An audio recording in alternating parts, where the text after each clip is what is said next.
Oke, Assalamualaikum warahmatullahi wabarakatuh. Jumpa lagi teman-teman analis.co.id. Di video kita kali ini kita akan membahas soal hukum investasi saham dalam Islam. Jadi banyak yang bertanya, trading atau main saham halal atau haram dalam Islam. Jadi banyak juga yang mengaitkan soal pendapat ulama-ulama yang lagi trending saat ini, misalnya hukum investasi saham menurut Adi Hidayat, Ustadz Abdul Somad, kemudian Khalid Basalama, Ustadz Erwan Ditarmizi, dan satu lagi adalah Ustadz Buya Yahya. Nah, teman-teman, sebelum kita memulai, silahkan subscribe dulu channel Analis Saham Syariah dan jangan lupa klik tombol loncengnya. Jadi nanti kalau ada video terbaru dari saya soal cara investasi yang halal, kemudian cara bermain saham syariah, dan juga hasil analisis saham dari saya nanti akan masuk ke notifikasi video teman-teman semua. Oke, dan pastikan juga nanti teman-teman sudah jadi subscriber, nanti akan ada giveaway dari saya. Oke, pertanyaan yang sering muncul di Google maupun YouTube, jadi hukum saham menurut MUI atau Majelis Ulama Indonesia, kemudian hukum saham menurut Sunnah, Al-Quran, dan sebagainya. Jadi seperti yang saya katakan tadi, jadi hukum investasi menurut Adi Hidayat, hukum saham online, nabung saham menurut Islam. Jadi banyak teman-teman yang masih ragu. Nah, ini yang akan kita jelaskan di sini. Jadi termasuk pertanyaan hukum jual beli saham Buya Yahya seperti apa. Dan banyak sekali jadi ustadz-ustadz seperti Ustadz Abdul Somad, Khalid Basalama, Buya Yahya. Itu akan kita bahas di sini. Jadi investasi saham halal atau haram. Intinya kita akan mulai dari pembahasan soal Quran dan hadis dulu. Oke teman-teman, sebelum mulai saya mau menyampaikan bahwa role model kita dalam pembahasan kita kali ini. Jadi kita pastikan bahwa apa yang kita bahas di sini tuh jelas ada nasnya, ada dalilnya, dan ada referensi yang pas untuk kita jadikan sebagai acuan nantinya. Jadi, saya mengutip dari surah An-Nisa ayat 59, jika kamu berlainan pendapat tentang sesuatu, maka kembalikanlah ia kepada Allah atau Al-Quran dan Rasulnya atau Sunnah Nabi. Nah, ini yang jadi landasan kita bahwa kita akan lebih utamakan sunnah Nabi seperti apa. Kemudian kalau kita tidak mendapatkan dalam sunnah, maka kita menggunakan ijtima ulama, atau yang mungkin banyak kita kenal adalah kaidah usulnya seperti apa. Karena kaidah usul juga lahir dari pemahaman terhadap sebuah hadis ataupun dalil Al-Quran. Yang kedua, role model kita adalah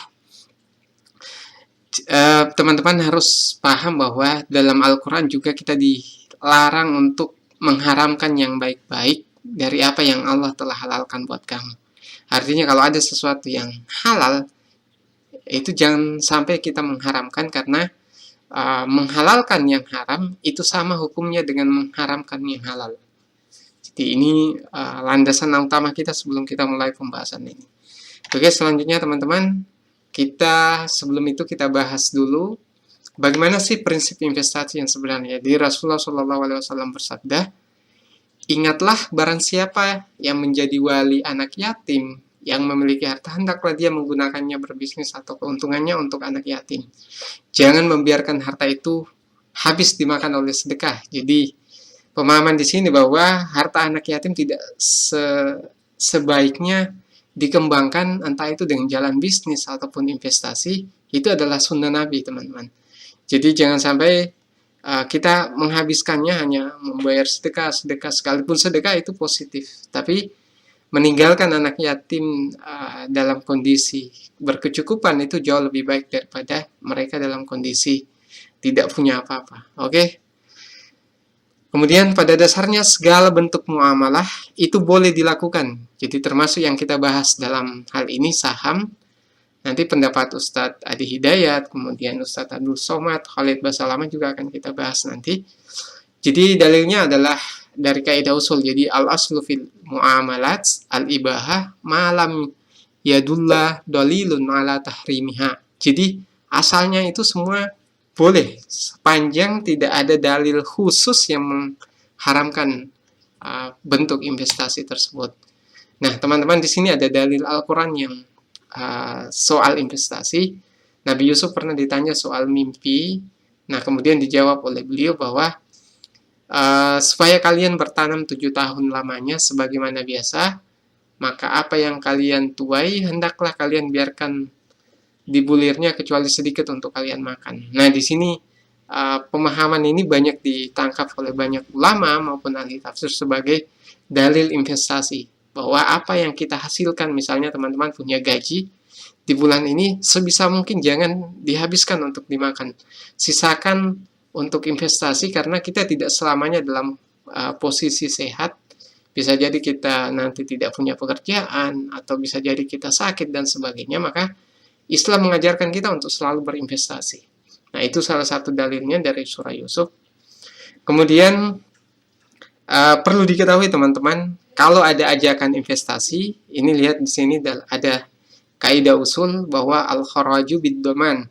Jadi penghasilan atau keuntungan adalah imbalan atas kesiapan menanggung kerugian. Jadi investasi dalam prinsip Islam itu harus ada kerugiannya. Jadi ada apa namanya, harus mau menanggung kerugian. Jangan ada investasi di awal investasi sudah ditawarkan setiap bulan akan dapat 10 juta misalnya dengan modal 100 juta. Nah, itu dalam ajaran Islam itu dianggap sebagai investasi riba, karena ya namanya hukum ekonomi Islam, hasil investasi itu harus dihitung dari hasil yang didapatkan. Jadi tidak bisa dihitung sebelum usahanya dimulai. Jadi perusahaan belum mulai usaha, kita sudah menetapkan keuntungan berapa juta. Nah, itu dalam ajaran Islam itu salah, teman-teman.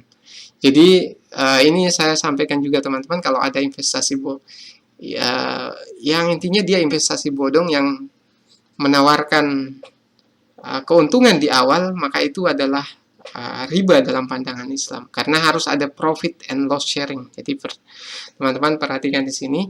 Jadi namanya investasi harus ada rugi, harus ada untung. Kalau perusahaan untung ya kita untung. Nah, saham pun seperti itu.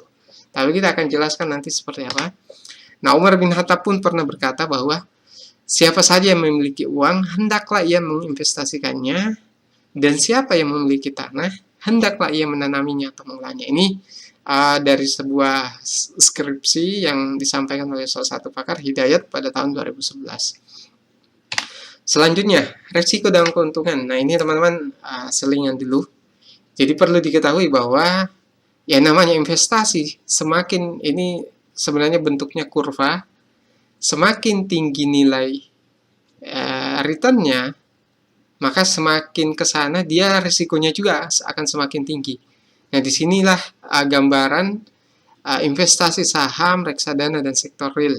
Jadi kalau kita mau mendapatkan keuntungan yang tinggi, maka kita juga harus siap dengan risiko yang tinggi. Makanya ada istilah high risk, high return. Jadi risiko tinggi ya, keuntungan juga tinggi. Jadi jangan heran teman-teman kenapa ada orang yang mudah sekali rugi di saham, karena memang saham risikonya tinggi. Tapi di satu sisi dalam pandangan banyak ulama, saham itu halal. Hanya memang risikonya yang tinggi, tapi di satu sisi juga saham itu keuntungannya bisa sangat tinggi karena faktor demand and supply, teman-teman. Jadi naik turunnya harga saham itu yang secara alami itu karena demand dan supply. Ada juga saham yang memang yang sengaja dinaikkan. Nah, itu dalam pandangan Majelis Ulama Indonesia itu hukumnya akan menjadi haram sendiri, karena proses pergerakan harga sahamnya itu bukan karena faktor pasar. Nah, ini teman-teman perlu dipahami. Jadi jangan berpikir bahwa investasi saham menguntungkan, tapi satu sisi juga bisa merugikan kalau kita tidak paham caranya. Nah, makanya teman-teman saya ajak untuk bergabung di channel ini. Silahkan subscribe. Nanti kalau ada video terbaru soal cara investasi saham, nanti akan masuk ke channel teman-teman semua. Oke. Selanjutnya, hukum saham menurut Al-Quran, Sunnah, dan Kaidah. Nah, Al-Quran itu sendiri sudah jelas. Dalam investasi saham itu sebenarnya itu prinsipnya adalah jual beli. Jadi kita membeli kepemilikan terhadap sebuah perusahaan dari investor lain maupun dari perusahaan itu sendiri. Sehingga secara hukum dasarnya itu halal, teman-teman. Nanti pendapat Ustadz Abdul Somad, kemudian Adi Hidayat, terus Khalid Basalama, Buya Yahya akan kita jelaskan.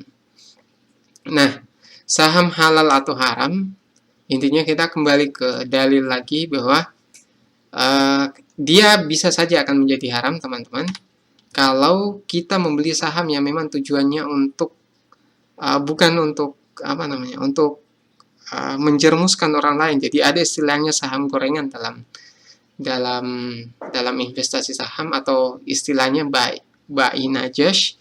Nah, itu kalau kita ikut serta di situ, maka kita ikut serta tolong-menolong dalam berbuat dosa. Nah, itulah yang kemudian kita harus pahami baik-baik, teman-teman. Saham apa yang harus dibeli? Nanti ada solusi sederhananya buat teman-teman. Bagaimana cara terhindar dari saham-saham seperti itu, nanti di akhir video nanti. Kemudian dalil selanjutnya, orang-orang yang beriman benilah kata-kata itu. Jadi dalam investasi saham itu halal atau haramnya itu tergantung juga dari transaksinya seperti apa. Transaksi margin, jelas Majelis Ulama Indonesia itu mengharapkan investasi dengan sistem margin. Jadi utang kemudian ada bunganya. Kemudian banyak lagi investasi haram, misalnya short selling, itu dalam pandangan MUI itu juga haram dilakukan. Jadi jangan berpikir bahwa MUI menghalalkan saham itu dasarnya lemah. Nanti saya akan perlihatkan dasarnya bahkan dari ulama-ulama salaf, teman-teman. Oke, selanjutnya dalil sunnah atau hadis Nabi soal saham halal atau haram. Tidak boleh membahayakan atau merugikan orang lain, tidak pula membalas bahaya dengan bahaya perbuatan. Ini salah satu hadis yang dikutip oleh Majelis Ulama Indonesia. Kemudian Rasulullah melarang jual beli yang mengandung gharar. Nah, jual beli yang mengandung gharar, penipuan, ini bisa juga dikategorikan pada saham-saham gorengan. Jadi teman-teman yang sudah tahu sahamnya digoreng itu jangan sampai ikut-ikutan membeli, karena itu sama saja dengan kita ikut serta melakukan jual beli yang mengandung gharar atau penipuan. Dan nantinya saya juga akan menyampaikan jenis saham-saham yang haram ditransaksikan.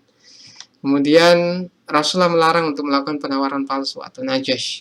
Nah, ini penawaran palsu dalam prinsipnya investasi saham, biasanya saham-saham seperti saham yang tidak liquid ini banyak mengalami sistem-sistem seperti ini. Makanya Bursa Efek Indonesia juga punya sistemnya sendiri. Ketika ada saham yang terdeteksi istilahnya UMA, jadi unusual market activity, itu nantinya akan disuspend oleh Bursa Efek Indonesia. Dan banyak lagi standar-standar yang teman-teman harus tahu yang sudah investasi saham. Jadi yang mau belajar silahkan subscribe channelnya, nanti kita akan banyak sekali video-video penjelasan soal ini. Kemudian tidak halal keuntungan sesuatu yang tidak ditanggung resikonya. Nah, ini juga dari hadis yang kemudian dibuat dalam bentuk kaidah usul oleh ulama, sehingga ini dalil yang sangat kuat, teman-teman. Kalau teman-teman mengatakan bahwa saham merugikan, memang seperti itu karena keuntungannya juga besar. Jadi kita investasi di saham itu harus mau menanggung resikonya. Kita akan dapat keuntungan kalau perusahaan mengelola perusahaannya dengan baik, bisa menghasilkan keuntungan, kemudian akan membagi dividen. Selain itu kita juga bisa dapat istilahnya capital gain dari saham yang kita beli. Nah, selanjutnya penjualan yang tidak halal, melakukan penjualan sesuatu yang tidak ada padamu. Nah, ini juga ada istilah short selling itu. Jadi kita tidak bisa membeli saham yang betul-betul belum kita miliki. Kalau misalnya saham-saham reguler yang pembayarannya terjadi setelah 3 hari, itu sebenarnya dasarnya sudah dimiliki, hanya sistem pembayarannya saja yang belum tuntas. Nah, tapi secara hukum ekonomi Islam itu masih halal. Yang tidak halal, yang haram itu kalau teman-teman beli saham dengan sistem margin atau short selling. Jadi saham belum kita miliki itu kita sudah bisa melakukan transaksi. Nah, itu dalam pandangan Majelis Ulama Indonesia itu hukumnya haram. Oke, selanjutnya teman-teman, kaidah usul ini juga banyak sekali, ada 4 yang sudah saya tangkap, yang sudah saya kutip dari beberapa media sekaligus otoritas jasa keuangan, dan juga Majelis Ulama Indonesia.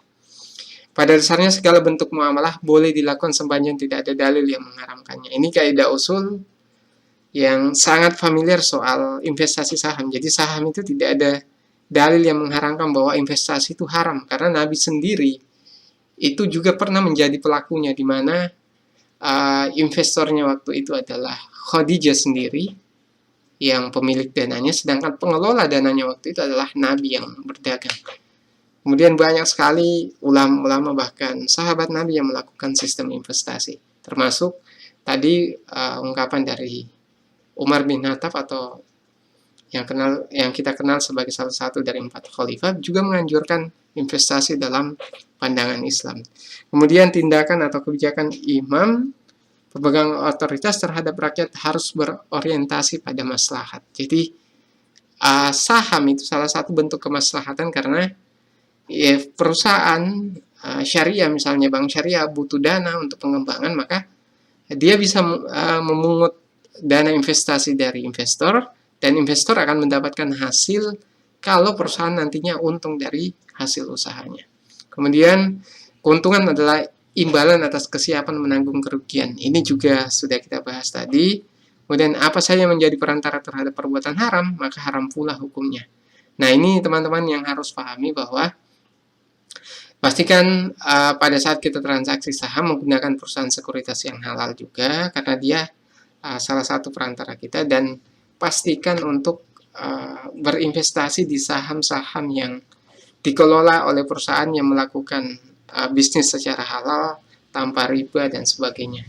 Nah, inilah pertanyaan-pertanyaan teman-teman soal hukum main saham halal atau haram. Nah, ini lah kaidah usulnya, sunnah dan Al-Quran yang sudah kita paparkan. Selanjutnya teman-teman, dalil saham menurut ulama. Nah, saya mau memaparkan beberapa pendapat ulama ternama, yang sebagian juga ulama kontemporer seperti Ibnu Qudamah. Jika salah satu pihak dari dua pihak yang bermitra membeli bagian mitranya dalam kemitraan tersebut, maka hukumnya boleh karena membeli hak milik orang lain. Nah, ini pendapat Ibnu Qudamah, dan ini artinya bahwa kalau kita membeli saham, karena saham adalah membeli kepemilikan seseorang terhadap sebuah perusahaan, maka itu hukumnya juga boleh, karena menurut pendapat yang kita pahami dari Ibnu Qudamah tersebut. Kemudian Dr. Wahbah Az-Zuhaili bermuamalah dengan melakukan kegiatan transaksi atas saham, hukumnya boleh, karena pemilik saham adalah mitra dan dalam perseroan sesuai dengan saham yang dimilikannya. Nah, ini Dr. Wahbah Az-Zuhaili. Nah, ini juga Dr. Umar bin Abdul Aziz Al-Matrak bermuamalah atau saling bersaham, bermusahamah atau saling bersaham dan berserikat dalam perusahaan tersebut, serta menjual belikan sahamnya jika perusahaan ini dikenal serta tidak mengandung ketidakpastian dan ketidakjelasan yang signifikan, maka hukumnya boleh. Kemudian organisasi OKI memberikan batasan, teman-teman. Tidak boleh menerbitkan saham preferen yang memiliki konsekuensi pemberian jaminan atas dana investasi yang ditanamkan. Nah, teman-teman harus tahu bahwa secara umum itu ada saham biasa dan saham preferen. Nah, saham preferen ini hampir mirip dengan obligasi. Jadi, orang yang memegang saham preferen itu punya hak mendapatkan penghasilan rutin nantinya akan diberikan biasanya tiap tahun kepada pemegang saham preferen, dan itu sudah ditentukan jumlahnya. Nah, inilah yang menyebabkan saham preferen itu haram, karena keuntungannya itu sudah dijanjikan di awal investasi, sedangkan dalam ajaran Islam sudah saya sampaikan tadi dalam kaidah usul maupun hadis bahwa al-haraju bid-daman. Jadi yang namanya keuntungan itu harus menanggung juga resikonya. Jadi jangan ada investasi yang diuntungkan hanya investornya saja, sedangkan pengusahanya tidak. Jadi dalam ajaran Islam, investor maupun pengusaha harus sama-sama diuntungkan, dan kalau rugi harus sama-sama ditanggung ruginya. Nah, sedangkan saham preferen, sekalipun perusahaan rugi nantinya, dia tetap akan mendapatkan hasil. Nah, inilah yang kemudian dibatasi oleh organisasi OKI sebagai investasi saham yang haram. Kemudian Taqiyuddin An-Nabhani menjelaskan bahwa perseroan terbatas adalah bentuk syirka yang batil karena bertentangan dengan hukum syirka dalam Islam. Nah, ini perlu dipahami lebih dalam lagi karena yang namanya perusahaan terbatas itu adalah usaha. Sedangkan usaha dalam ajaran Islam itu boleh, teman-teman. Kalau dikatakan ijab kabul, masalahnya di ijab kabul, maka itu kita harus pastikan, lihat dulu bahwa memang ada perusahaan-perusahaan yang seperti itu ya, dalam hal ijab kabul itu tidak diperhatikan, tapi tidak semua seperti itu. Jadi teman-teman harus lihat lebih dalam lagi. Saya pribadi memahami bahwa pendapat Taqiyuddin An-Nabhani ini juga ada benarnya karena memang ada perusahaan yang seperti itu, tapi tidak semua perusahaan seperti itu. Perusahaan-perusahaan yang dikelola oleh muslim dan investor pemegang saham utamanya juga muslim biasanya akan mengelola perusahaannya secara profesional dan sesuai hukum syar'i. Oke teman-teman, selanjutnya hukum saham menurut MUI dan OJK.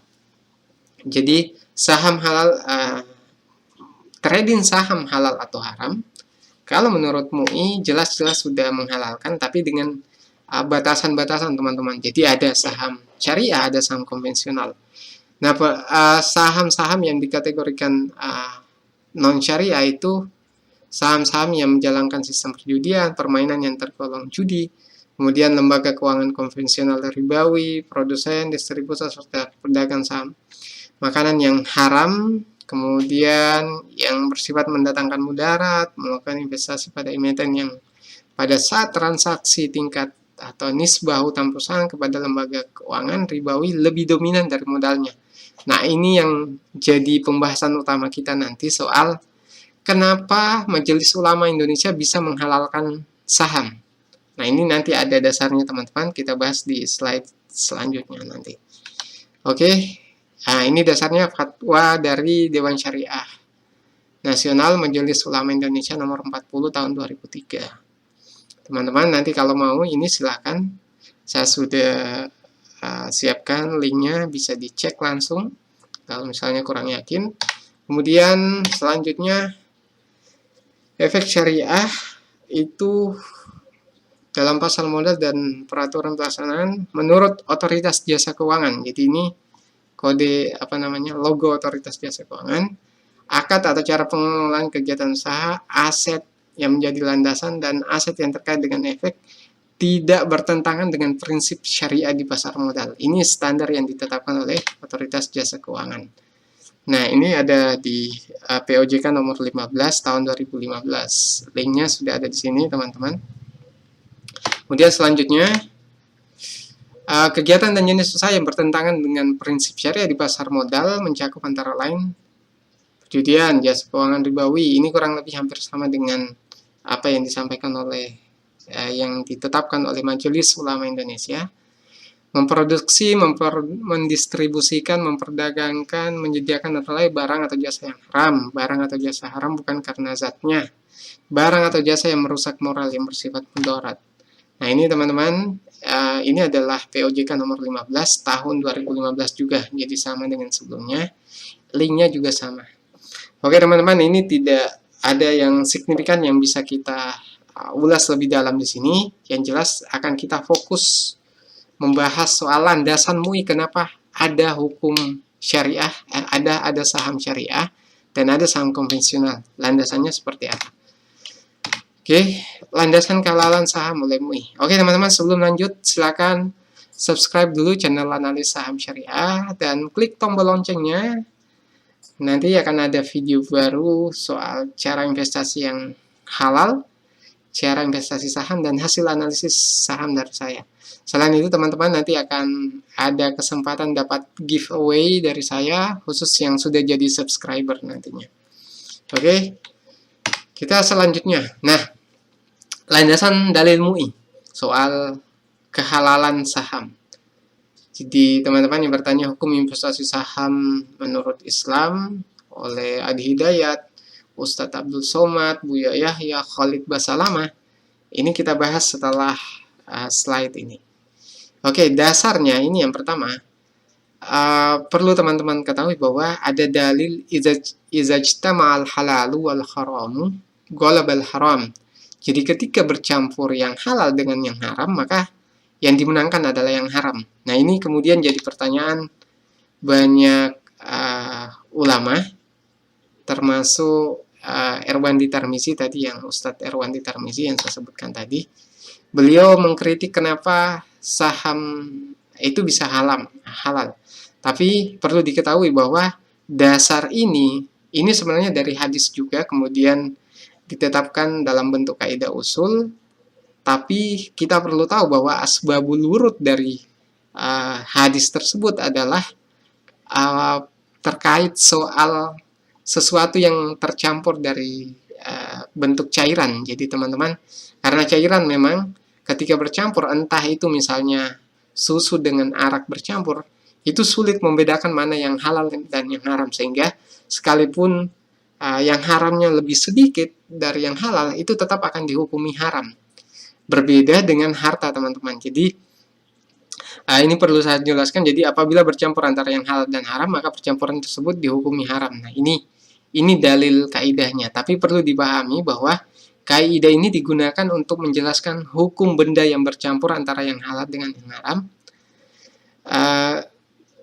Dalam artian seperti ini. Jadi kaidah ini dinilai tepat diaplikasikan terhadap benda yang cair dan larut sehingga tidak dapat dibedakan. Jadi khusus percampuran antara harta ini, teman-teman lihat, harta yang halal dan haram itu masih bisa dibedakan, beda dengan hal yang cair. Jadi kalau ada keputusan MUI soal 4555, jadi 45% utang ribawi itu masih dibenarkan untuk dikategorikan sebagai saham syariah. Dasarnya salah satunya ini, dan ada dasar yang lebih kuat lagi dari Imam Al-Ghazali dan beberapa ulama salaf lainnya, teman-teman.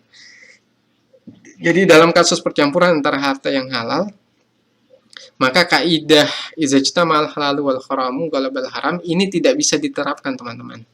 Dan yang lebih tepat adalah menggunakan kaidah pemisahan yang halal dari yang haram, atau tafriq baina al halal anil haram. Jadi ini sejalan dengan pendapat Imam As-Suyuti. Jadi sesuatu yang masih bisa dibedakan antara yang halal dan haram, sekalipun bercampur, itu tidak bisa dihukumi selalu dengan hukum haram, seperti dengan kaidah usul ini. Kemudian perlu diketahui bahwa harta atau uang dalam perspektif fikih bukanlah benda haram karena zatnya, tapi haram karena cara memperoleh yang tidak sesuai syariah. Jadi uang itu dalam pandangan fikih itu adalah haram li ghairi, bukan haram li zati. Jadi haram karena faktor eksternalnya, bukan haram karena faktor internalnya. Oke, ini mungkin agak membingungkan buat teman-teman yang masih baru belajar hukum Islam. Kita jelaskan lebih lanjut lagi syarat kehalalan saham oleh MUI. Jadi MUI itu menetapkan utang berbasis bunga 45% dan modal 50% itu bisa dikategorikan sebagai saham yang halal atau saham syariah. Dengan rasio utang itu rasio keuntungan maksimal 10% dari modal, maksimal 10% keuntungannya yang berbasis bunga, teman-teman. Nah, komposisi 455% berarti modal yang tergolong halal masih lebih besar dari hutang berbasis bunga. Nah, ini salah satu skripsi dari Yoyo Prasetyo. Nah, ternyata dasarnya, teman-teman, argumentasi Dewan Syariah Nasional Majelis Ulama Indonesia dalam fatwa soal halal haramnya saham itu mengambil dalil dari Imam Al-Ghazali yang menyatakan bahwa dalam sebuah bisnis atau usaha modal tidak boleh lebih kecil dari utang. Nah, ini mungkin teman-teman masih belum yakin betul saham bisa halal atau haram. Nah, nanti ada pendapat yang lebih kuat lagi soal pemisahan harta ini dari sisi komposisinya. Jadi komposisi ini dasarnya dari pendapat Imam Al-Ghazali, tapi kemudian nanti dijelaskan lebih dalam lagi. Ini soal pendapatan bunganya tidak halal, lainnya tidak boleh lebih dari 10%. Nah, ini kita lihat pendapat yang lebih kuat lagi, teman-teman. Nah, ini dari Ibnu Najim Al-Hanafi, memberikan pendapat jika dalam suatu negara atau wilayah apabila bercampur antara halal dan haram, maka boleh membeli hal tersebut, kecuali adalah dalil yang menunjukkan bahwa barang tersebut haram. Nah, ini poinnya bahwa beliau mengatakan bahwa kalau tercampur yang halal dan haram, nah ini kembali lagi dengan pemahaman kita sebelumnya bahwa selama itu bukan sesuatu yang tidak bisa dipisahkan, jadi karena harta masih bisa dipisahkan, maka dia masih tergolong halal sekalipun bercampur, sepanjang tadi menurut pendapat Imam Al-Ghazali itu tidak lebih banyak utangnya daripada modalnya. Kemudian yang kedua Imam An-Nawawi, jadi beliau juga adalah ulama salaf, menyampaikan bahwa percampuran harta yang haram tidak terhitung, antara yang haram tak terhitung dengan halal yang terbatas dalam suatu negeri, tidak menjadikan pembelian dalam negeri tersebut haram, bahkan boleh mengambil daripadanya kecuali jika dalam sesuatu terdapat tanda-tanda yang menunjukkan bahwa sesuatu tersebut termasuk yang haram. Jika tidak terdapat tanda-tanda keharaman, maka barang tersebut tidak haram, tetapi meninggalkannya termasuk sifat wara. Jadi itu saja pemahaman dari Imam An-Nawawi, menyampaikan bahwa itu tidak bisa dihukumi haram kalau bercampur antara yang halal dan haram, sepanjang jumlah yang halal itu lebih dominan atau lebih banyak dari yang haram. Nah itulah seperti yang kita sampaikan tadi di landasan Dewan Syariah Majelis Ulama Indonesia, maka landasan ini sebenarnya adalah landasan kuat karena tidak hanya mengambil dari ulama kontemporer, tapi juga dari ulama salaf, termasuk juga apa yang disampaikan oleh Imam Al-Ghazali. Oke teman-teman, lanjut. Nah, masih ada dua pendapat lagi. Jadi ini pendapat dari Ibnu Taimiyah, bahkan ini juga ulama salaf teman-teman.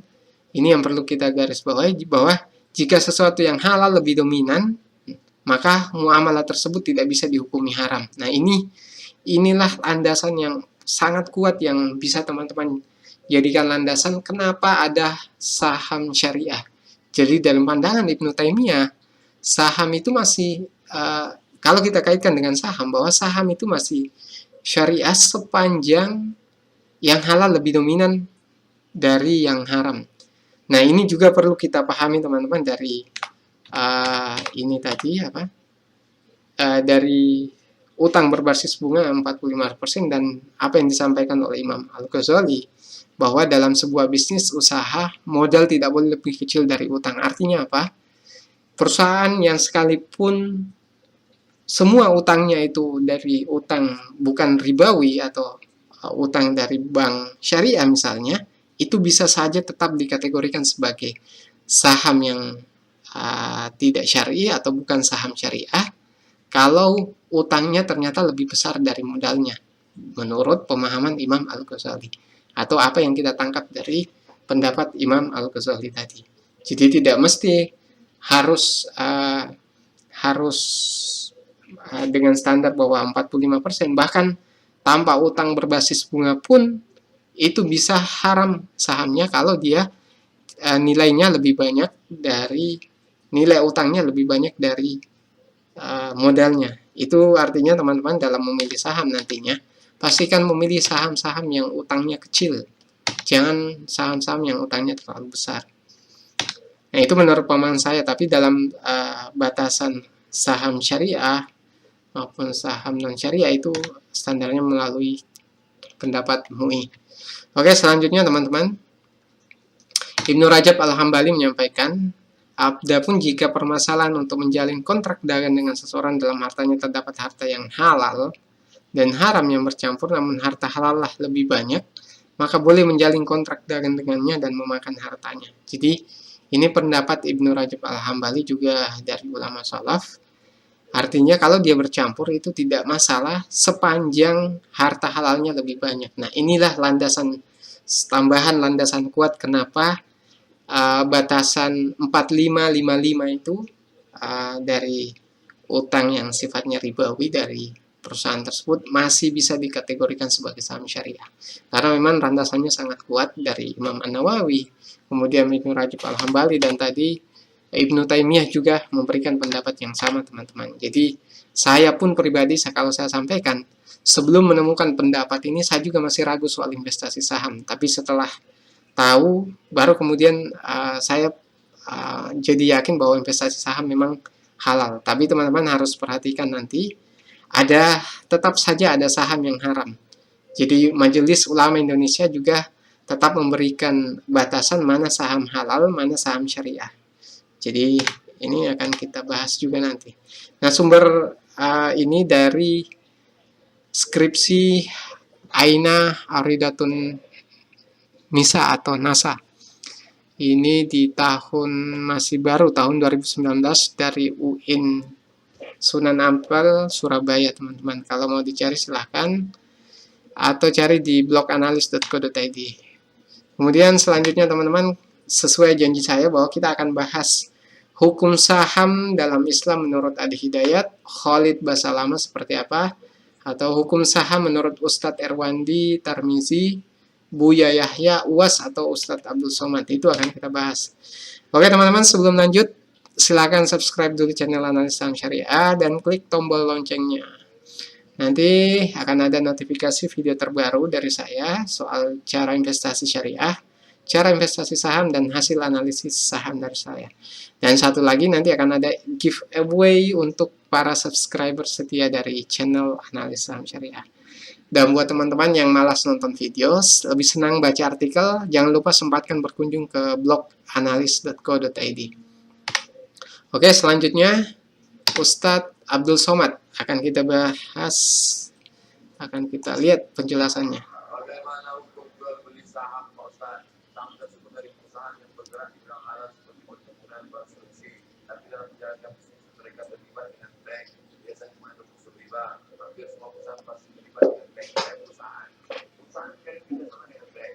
Lalu saya jual saham, saham bisa naik turun, pas untung naik, pas rugi hancur turun.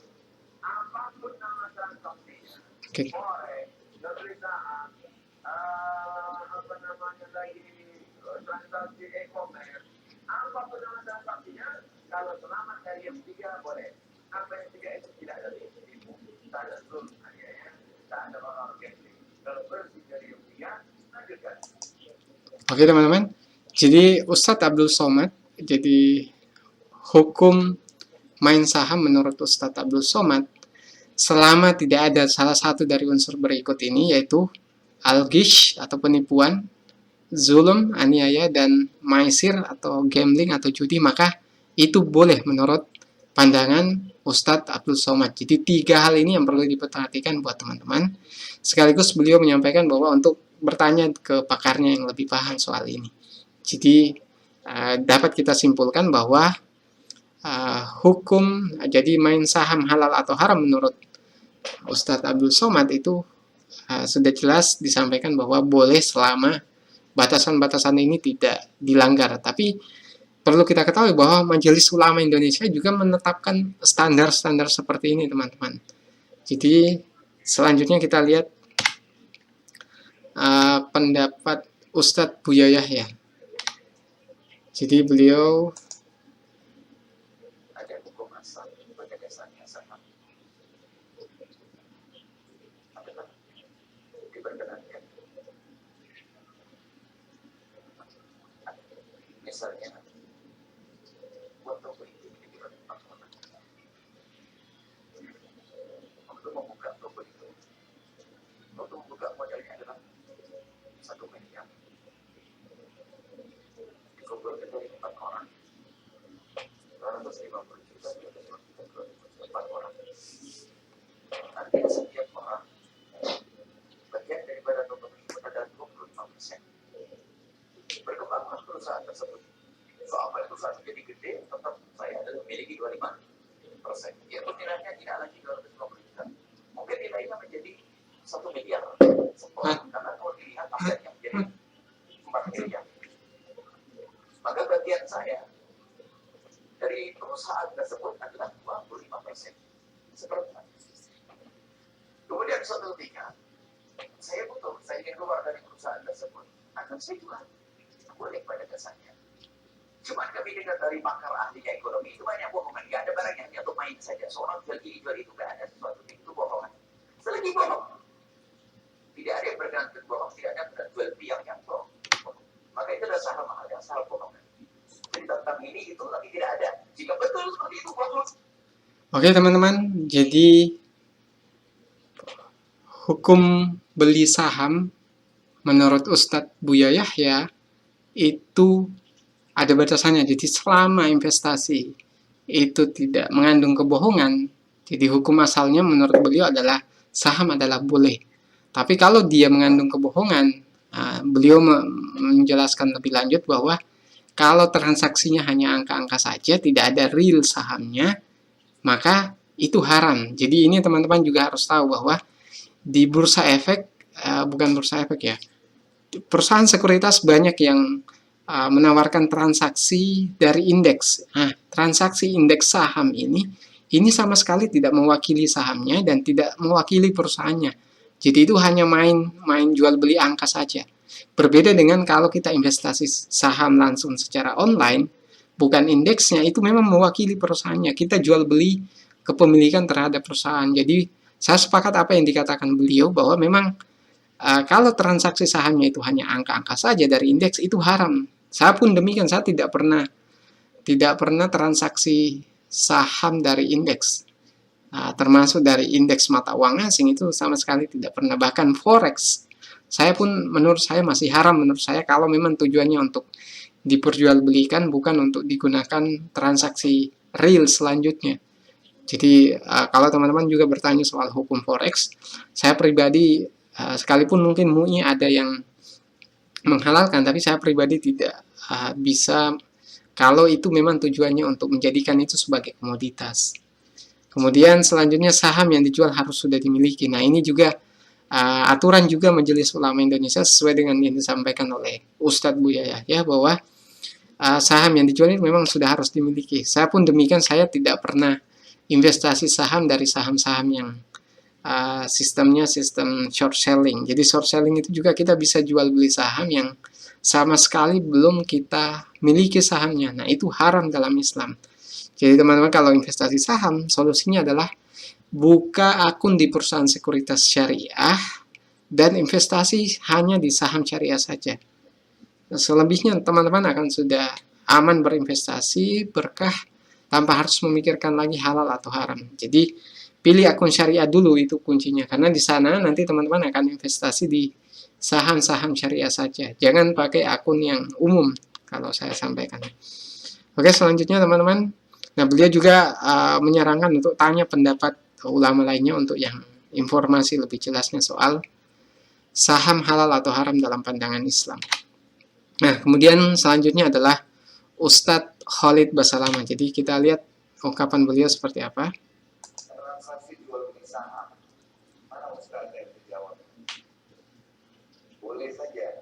Boleh saja transaksi jual beli saham, tetapi memang dasarnya perusahaannya ada, produknya ada, jelas, bukan hanya sekedar simbolik. Kalau hanya sekedar simbolik saja nggak boleh. Nah, gitu. Karena membeli saham itu bisa dibolehkan, memasukkan investasi di perusahaan orang lain boleh.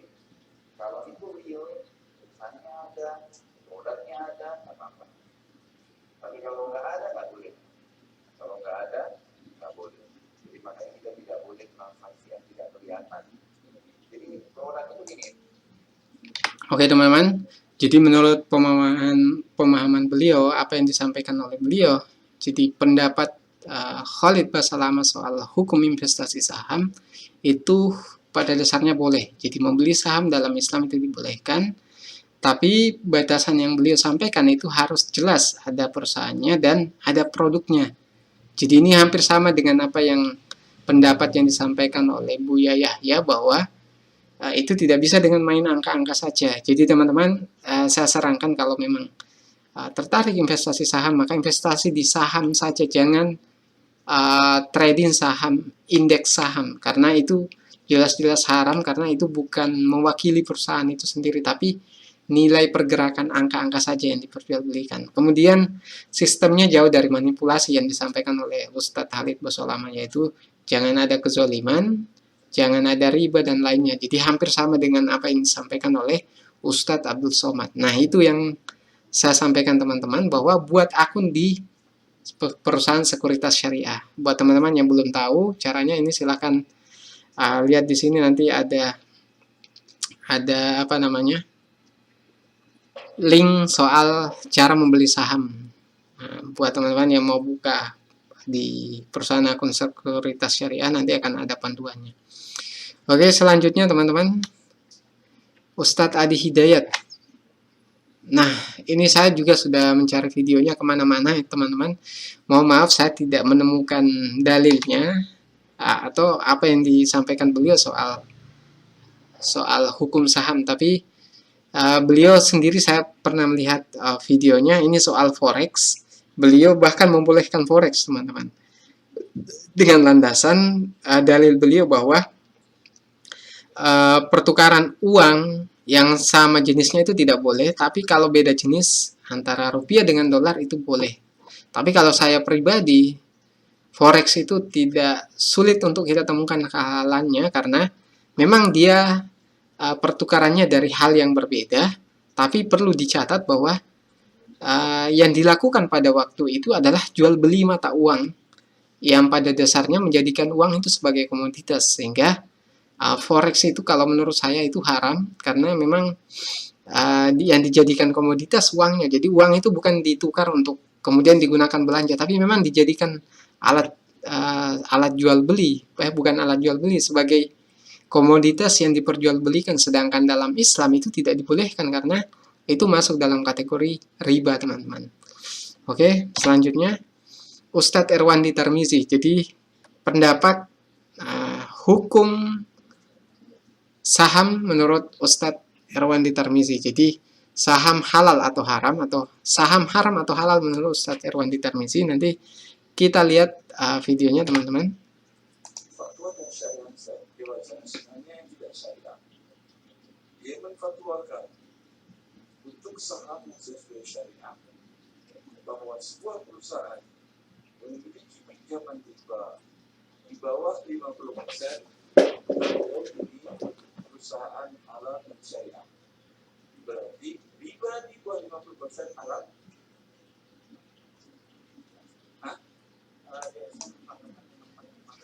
40% halal. Oke, teman-teman, ini sudah kita bahas tadi bahwa landasan MUI menghalalkan perusahaan yang utangnya di bawah 50% yang menggunakan sistem riba itu halal karena landasannya yang pertama tadi bahwa Imam Al-Ghazali itu mengharuskan bahwa perusahaan itu utangnya tidak boleh lebih banyak dari modalnya. Itu yang pertama. Yang kedua tadi ada 3 pendapat termasuk Ibnu Taimiyah tadi bahwa itu boleh sepanjang yang dominan itu yang halal. Nah, itu kenapa tadi mungkin beliau Ustadz Erwandi Tarmizi mungkin belum pernah melihat pendapat tersebut. Jadi beliau wajar untuk berkata demikian. Saya bahkan pribadi sebelum mendengar tahu dari pendapat Ibnu Taimiyah tadi, kemudian tadi ada beberapa ulama tadi, termasuk siapa tadi? Lupa tadi. Jadi ada 3 teman-teman. Kita lihat. Jadi ini ada 3 pendapat tadi. Ini Ibnu Taimiyah, kemudian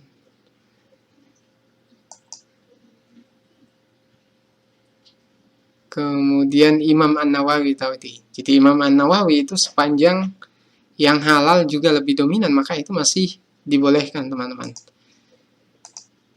Jadi di sini kalau kita ambil kesimpulan, memang beliau mengharamkan saham. Jadi Ustadz Erwandi Tarmizi itu mengharamkan saham dengan landasan itu tadi.